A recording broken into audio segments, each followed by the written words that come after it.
In the Know, a radio program talking to the newsmakers in Ogle, Lee, DeKalb counties and beyond, keeping you in the know. Here's your host, Charles Van Horn. Good morning, and with us in studio, Rochelle Mayor John Bearrows. Good morning. Good morning. How you doing today? Glad to have you with us. Now, City Council talk, always a lot of stuff happens at those meetings. The public should watch those online on your very famous YouTube channel or on Facebook, or stop by in person. They're always a great time to go to, hang out, see how the sausage is made, as it were, in the city. This past week at the City Council meeting, Rochelle launched a new initiative. Now, we've all heard of these exterior grants, facade grants, and the like, where there's money available with matching funds, as it were, from the building owner to invest in the exterior of their building. And you guys done that for a while, right? With awnings and doors and windows. Yep, exactly. And that's a cost share up to $5,000 for the city, $10,000 maximum. Well, we'll give up to $10,000 on the exterior. Yeah, and that's great because, again, it freshens up the downtown. And that's one thing that, Rochelle is trying to cultivate, is a healthy downtown and great looking buildings. And that's part of it. You guys took the step a next further, which is what happens after the bell at the door rings. What does the inside of the retail space look like?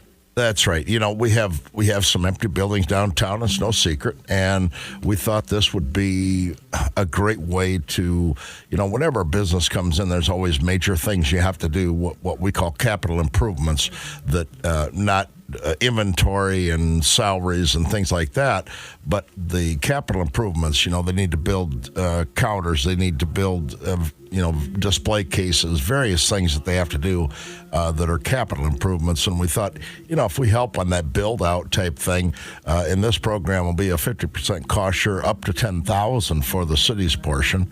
And this will start, I believe it's January 1st we start. So this is just a way to try to make another step towards not only filling our downtown buildings, but, helping some new businesses get a start. And this is, again, the emphasizing the safety equipment. These are solid, fixed improvements on the interior of the building. This isn't going to get somebody racks to hang clothes on, right? Yeah, well, depending on what it is. But, yeah, it's all hardscape stuff that goes into the building. And you're right. Maybe it's perhaps if they're going to have something that they have to have a special sprinkling system or a fire suppression or something like that are going to stay there for a long time, and then the business has to stay in business to capitalize on that, which is everyone's hope when they open up a new business. But and much like a facade grant, when somebody improves the doors, the windows, the awnings, or in this case, safety equipment inside, ADA accessible ramps or better bathrooms. These are types of improvements that are multi-generational. Yeah, I mean, really, absolutely. because if the business, unfortunately doesn't make it, at least the improvements are still there. The new door is still on the building, as it were. Yeah. So that's a great program. And again, if you're an interested business, obviously this is the early stages of the program, but sign-ups start in January? Yes, and just reach out to Community Development, Michelle Peace at City Hall. Michelle and her staff have done a great job finalizing these programs after much discussion, and they'll implement them, and you can work through them. And obviously the building department under community development will come in, and if you're going to start a new business in a new building, it's good to have the building inspector walk through before you get too deep into the weeds, and make sure what is going to be required and what you may be able to do and what you may not be able to do. Let's talk a little bit about financing projects, including city-ran projects. There was some bond discussion and improvements coming to the Technology Center, which is the area north of the truck stop that you guys have had set up for a while now, that whole technology hub area, and some improvements coming to some of the city buildings out there. Yeah, that building is decades old now, and as we talked about earlier, and, as technology changes, and there has to be changes made to keep up with the curve on technology, and, it can never probably will never be outdated as far as having to close it down, but you have to make improvements to the technology to keep everything up to today's standards. And, as Councilmember Tom McDermott stated last night, this has nothing to do with the data center that's being talked about. This is our own tech center, data center that we already have out on Technology Parkway. Bringing another hangar to the airport. That airport complex is incredible. That what you guys have going on there and the people you've partnered with to make that airport a success. It's nice to see that you guys are investing in it to expand further. Now, what exactly is going to be built out there? Well, there's going to be an 8-unit hangar. They call it an E-hangar that will house up to 8 planes. And this is something I'm really excited about. I've talked about new hangars out there for a long time, ever since I've been mayor. And, the airport is kind of the best kept secret in town. It's really a thriving little airport, but I don't want to see it. I didn't want to see it become a sleepy little airport where nobody pays attention to it. And, some of our hangars were built in the 60s, and therefore, it's time to start improving. One of the major things is, back in the day, even 25, 30 years ago, someone would buy a little Cessna aircraft for, maybe $30,000, and now today they're buying aircrafts that are $150,000, $200,000 plus. Not to mention we have some pretty high-end airplanes out there too. So the doors on the old hangars don't seal like the new hangar will. Rodents is a huge issue with an airplane. You have a lot of wiring, a lot of stuff. So this is great. Once again, this is another step towards modernizing what we already have. And we got, as you say, we got some great things going on out at the airport. The skydivers are out there. We have planes coming in. I know there's some very large planes that now come in on a regular basis, corporate jets that come in for various companies throughout the community, and they buy fuel. There's a lot of things going on at the airport, and I'm just very proud of that airport. And recently in the last year, you guys have gone to sort of secure the perimeter a little bit by getting more property into that airport complex. And I assume you're probably eyeballing stuff for the future, too, because that's airport been around for, 100 years? A long time, way before my time. And everyone's assuming it's going to be around for 100 more, and you've got a plan for that. Yeah. I don't think we're talking Midway Airport type passenger service out there, but I don't think it's that far-fetched to think the airport's going to expand further. Well, I think you're exactly right. We've had a lot of calls over the past few years, various people looking to move a mechanic shop here or something like that. And we didn't really have a place to put them. We've got the community hangar, but that also houses airplanes.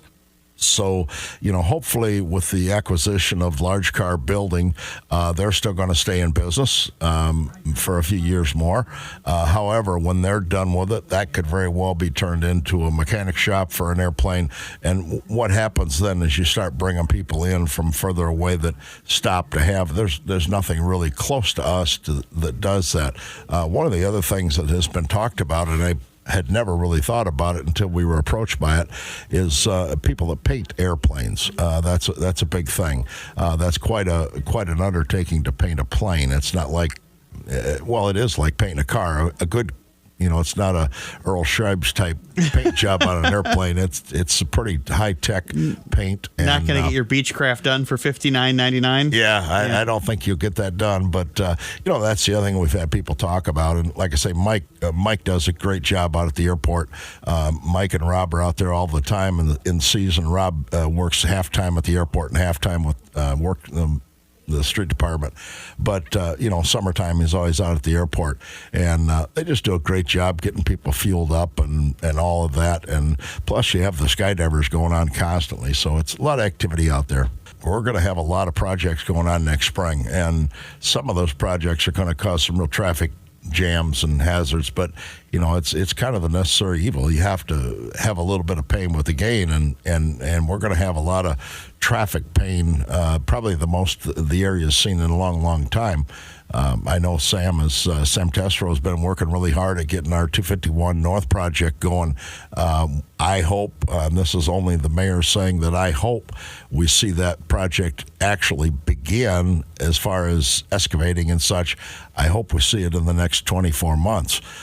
It's been on the drawing board for 20 years, so we can only hope that we see things happen sooner rather than later. And of course, we have the construction going out at the Double Diamond in diversion.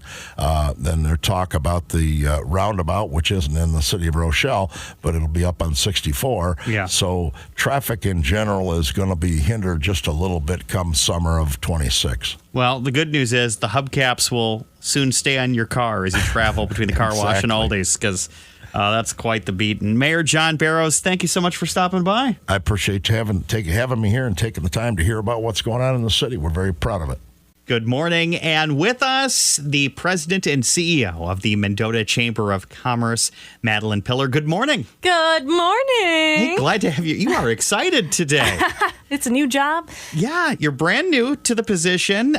So joining the Mendota Chamber, becoming the president there, lots of things to learn about. How familiar are you with Mendota and all the activities that go on there? Well, born and raised in Mendota, love it there. I spend a lot of my time just in town now. I am back living there. So I'm pretty familiar with what Mendota's like, what the street names are. However, I'm not super familiar with every event. I usually have worked weekends or been super busy with school, etc. Yeah. So came back to town. So there's a lot of new cool stuff that I need to learn about as well. And talk about. And one of those big cool events coming up, it's the annual Mendota Christmas there on Illinois Avenue. That's coming up here not too far away. Yes, December 6th. So Mendota Christmas, it's going to be Saturday, December 6th, 10 a.m. to 2 p.m. in downtown Mendota. We got a bunch of activities. We're going to be having visits with the Grinch. We got donuts with kids from 10 to 11 a.m.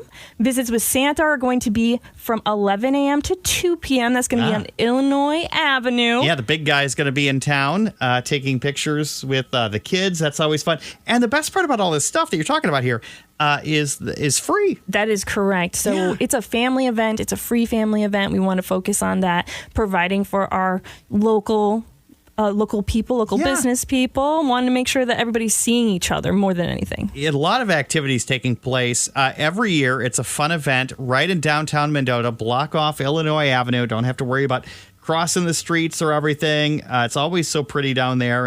And of course, we mentioned Santa. We mentioned, is there going to be some hot chocolate? My understanding. There is. So the Mendota Lions Club, we love the Lions. They're giving away free hot chocolate and hot dogs from 11 a.m. to 2 p.m. Oh, that sounds wonderful. If hot dogs aren't your fare, you'll have other food available, right? That's right. Taco Guzman is going to be there from 11 a.m. to 2 p.m. as well. And just like you said, Illinois Avenue is going to be blocked off. No one is getting run over by a reindeer this year. So you are going to be safe and comfortable. Come out and have fun. Don't worry about traffic. Grandma for sure has nothing to worry about. A Mendota Christmas, an annual event. Going to be music as well, provided by yours truly. Yeah, I'll be there playing holiday favorites and talking to all the great folks there. And again, let's talk about some of the activities for the kids, especially the crafts. It's always fun to have the kids work on stuff that morning, right? Listen, if you have memories of Christmas making crafts with your family, that's something that I look back with nostalgia on. So even if you're an adult and you haven't thought about doing something like that, you've got kids in your life, bring them out. You guys can participate, watch together, and you can build some memories. All sorts of fun. Plus, you guys have a prize you're giving away this year, too. You can sign up to maybe get a raffle ticket, maybe get a chance to win. Yes. So the Chamber ambassadors, they're going to be selling those raffle tickets, and the raffle is for an electric scooter. Fun. That'll look good. A pre-Christmas present. I assume you guys will do the drawing that day, right? Yes, we will. Oh, fun. Mendota Christmas.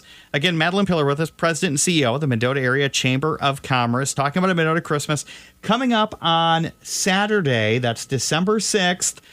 And all the activities there on Illinois Avenue really get underway around 11 a.m. That's when, of course, the hot chocolate is there. And the pictures with the big guy, when does the jolly old elf, the big guy in red, show up? All right, yeah, Santa Claus, he'll be coming at 11 a.m. on the fire truck. We will hear him coming. Ooh, how exciting. Yeah, the big guy will be there for photos as well. Plus, there's another photo display, right, at the end of the block, places for a photo event? Yes, there will be places where you can take a photo. You can also get professional photos taken if you would like. Yeah, a little Christmassy themed background and stuff. And perhaps entertainment, of course. I'll be playing holiday music as well. Plus, there's also Touch-a-Truck going on, right? Yeah, Touch-a-Truck, and don't forget those horse-drawn carriage rides. So if you know where the Mendota Elks is, they're going to be in that parking lot. And if you were talking about Touch-a-Truck, yes, we got police cars, fire trucks, tractors as well. And the Grinch will be also around trying to spoil the fun. Yeah, the Grinch. Some of us love the Grinch. Some of us don't love the Grinch. If you love the Grinch, come on by at 10. Madeline, thank you so much for being here. Thank you. Thank you for listening to this week's In the Know. The program returns next week at this time with another great conversation with someone from your community.